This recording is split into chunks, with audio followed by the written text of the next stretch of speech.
Will Grier announced that he's not going to be playing in the Camping World Bowl, and can't totally blame the guy. I mean, it's quarterback. I wish he'd play. Certainly be fun to watch, but given the game's only has so much value, as we devalue these other bowls, as we add more and more and more bowls, as we focus more on the playoff, and if the playoff expands, it'll be even more focused on the playoff. Maybe Nick Saban was right when he kind of implied or said that the playoffs ruining the rest of the bowls. And at some point, with our focus on bowls, on the playoff bowls specifically, and especially if it expands, to 8, do all the other bowls really? And some people say they've always been exhibitions, but really become exhibitions where all the good seniors are not playing if they have any NFL future whatsoever. Is that a concern that would play into your thought process in any way when forming your opinion on how the playoff format should be? Yeah, if instead of 1 or 2 players per team, it became 5 and 6 and 8 players per team not participating in a bowl. And I agree with Nick Saban, and I don't know the remedy, but I think it is unfortunate that, so take Ohio State, the same would have been true for a Clemson, Oklahoma, Alabama, only a few teams where you need to make the college football playoff. I heard all sorts of Ohio State fans the next day saying, I'm not watching the Rose Bowl. The Rose Bowl's meaningless. I just can't imagine growing up in the 1980s, being a child of the 1980s, people saying the Rose Bowl is meaningless. But that's I had a Georgia fan tell me that the Sugar Bowl is meaningless. So yeah, it's definitely a sentiment.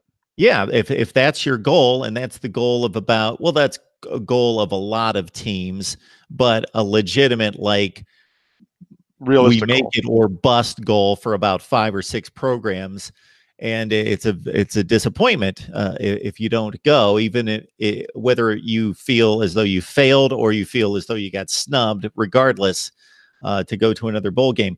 The interesting aspect of the bowl games being meaningless that I find interesting is, let's say West Virginia would not have been playing Oklahoma the last game of the season for a shot to get to the Big 12 championship game.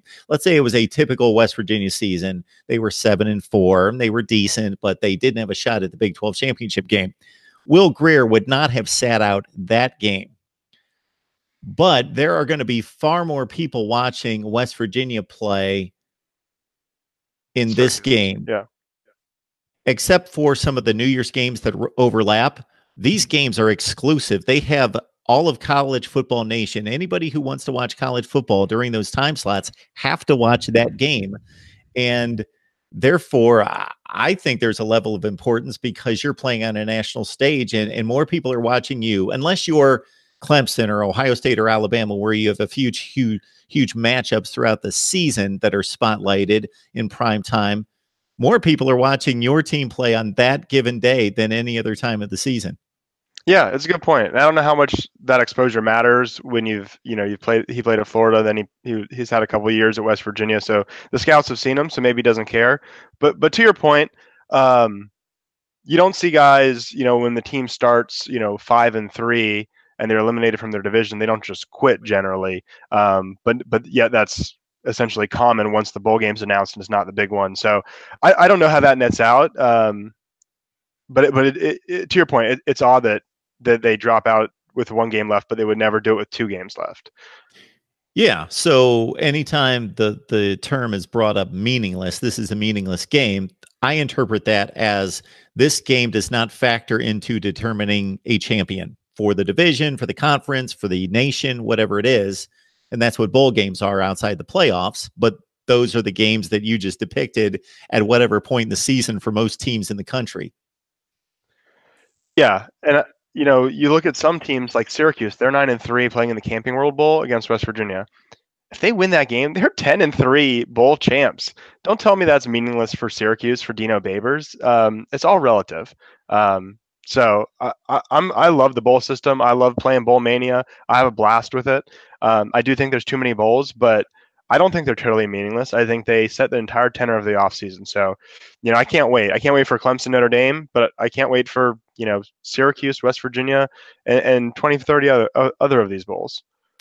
And as a Clemson fan, before you became elite, I would think that it felt better winning a Peach Bowl game and finishing 12th in the country rather than losing the Peach Bowl and finishing 21st in the country. 100%. Yeah, I remember losing the Gator Bowl to Nebraska and being just completely disappointed. And we had like 7 wins going to that game, but it still meant the world to me as a student. So, yeah, they matter to people. And they're a heck of a lot of fun. They're great exposure for your school and your program. So hopefully we don't see that trend. I just think it's interesting that as we talk about the playoffs and the format, I think it's useful to also look at the ripple effects that it has on college football at large, and think about it holistically like that. I think it makes it more interesting and real. Ryan Cantor from Shaking the Southland. Please join him and the rest of the staff covering Clemson athletics on SB Nation. Ryan, we appreciate you stopping by. Yeah, absolutely. Thanks for having me.